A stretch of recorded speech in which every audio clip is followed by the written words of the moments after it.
had a house in Corinthian eh. I'm not trying to recall if I did deliver there or not. It's another house. A house in Corinthian. And you remember delivering there? No, I'm not sure. Ah, you're not sure. Okay. And you said that after 2008, we had several transactions. What are these transactions? No, for the year 2008. For the year. Then after that, wala na nangyaring transaction because they already talked to each other after you gave the phone number of Janet Lim Napoles. I asked him pa, dumidiretso ka na? O, ano sabi niya? Hindi. Ha? Hindi. I asked Miss Napoles. Sabi niya, hindi. I asked Ben-Hur. Sabi niya, ma'am, hindi ko alam, hindi yata. Hindi yata. Okay. What did you mean when you said in your statement that you risked death row for the Estradas? When he stepped down as president, you're not talking of Jinggoy? no, his family, I said. The family, meaning his father. Okay, his father. When okay. he stepped down as president, I stayed in Malacanang till like 6:30 in the morning. At the day he stepped down, you were there at Malapit 6:30. na yung mga nagra-rally. And I remember, my mom kept calling me to get out of there before I die. Kasi pag nagkagulo dyan, hindi ka isi-save dyan ng mga PSG. Si Aeroplan isi-save dyan. Malis ka na dyan. It was really scary at the time. That's what I meant. I see. Okay. Let's go to this Matranillo. So this Matranillo is parang nag-aahente din. Tsaka sinabi nyo mahilig sa artista si Janet Lim Napoles. In fact, you know, when, I don't know if I should say, when Rudy Fernandez was buried, Go ahead. Rudy Fernandez's place of burial is almost right across to her mom. Nagpa-catering pa siya doon sa lugar ng mami niya para doon dadaan sa kanya yung mga ibang artista. Papakainin niya. Para makilala niya. Papakainin pa niya. Via Mare pa. Okay. And do you know of any, have you heard of any other personalities? Do you know of any or have you heard of any na nag-aahente? I just see regular people there. She had 2 Chinese girlfriends that was always there in all her parties. No, what I mean is nag-aahente. Yung nagbi-middleman. Like you, like what you did, nagbi-middleman. Bayan. Bayan.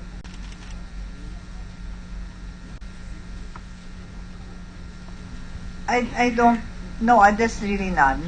I was asking this girl that I always see in her parties, Maya, that she's pala employee of DA. Maya who? Santos. Who is Maya Santos? Can you ask? No Ben-Hur? Who is Maya Santos? Dati po siya sa employed ng Department of Agriculture. Employee ng Department of Agriculture. Opo, dati. Ito pa yung sinasabing tiga Davao? Yeah, yes po. Na naging, ang position niya I think was naging assistant secretary. Hindi ako sure yung niya. Ang ganun. Secretary De Lima, do you know anything about the involvement of this certain Maya Santos? That name occurred a few times when we were parang nag-certify po yata siya yung dun sa Jopris Trading, I think, na prinesento nag-certify siya. Ni Senator Cayetano po yung documents. Dun tinanong niya. Yes, Your Honor. What I can remember is that when we were questioning Ben-Hur Loy at the early stages of the investigation, I remember that's one of the names that had been mentioned a few times. But as to whether she is or she also served as a broker or a middleman, just like Mrs. Tuason, that is not very clear to us. You have not summoned her yet or interviewed her? According to the NBI, not yet, Your Honor. Okay. So aside, Ms. Tuason, aside from Maya Santos, is there anyone that you've heard or know about that was a broker? The go-between? Between Janet Lim Napoles and any other senator? No. Usually the groups, more or less, like a set of friends that is always there in all her affairs, either in her office when she has mass on Wednesdays and Fridays, and when she has parties. She loves to hold her parties at Heritage Park. Heritage Park, The yes. mausoleum of her mom. Yes. That's where she had her parties. And I would see the same people. I would see all her employees.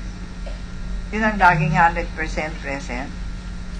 And she had 2 Chinese friends. She had some elder people who I don't really know. Yes, and how would you characterize the relationship between Janet Lim Napoles and Senator Jinggoy Estrada? Close friends? Do they party together? Do they travel together? I saw Miss Napoles in the party of Senator Estrada. Few times. Few times. Yeah. They seem to be close. They seem to be close. What are the indications of seeming to be close? Kasi kaibigan niya pati yung wife. The wife niya. So they would be in the same table. And one time I saw them, the wife only, no? And Mrs. Napoles, I saw them having dinner at Polo Club. And birthday of Senator Estrada, she was there. But she didn't show me really that how close. Because one time I was looking, I think, for Senator Estrada or something. Somebody, actually, he had a guest that arrives, and I was looking for him. So the place of the party before was it was a party in the building of President Erap. And there's that area at the back na open. That's where they all smoke. And here is the place where it's covered. They don't do no smoking.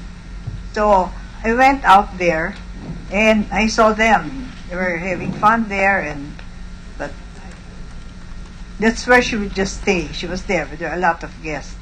And that's when I was able to really confirm na diretso na sila. Na diretso na sila, meaning hindi na dumadaan sa'yo as go-between, as broker. Yeah, I it's okay. see. Yeah. Oo. Okay, and That's her style. what occasion was that? It was a birthday. It was likely it was a birthday. You don't remember the year? No. Okay. Let's go to your relationship with Senator Enrile. Okay. When did it start? When you started as a broker between Janet Napoles and Senator Enrile? After I had made the offer to Senator Estrada, not long after, I offered it also to the Chief of Staff of Senator Enrile.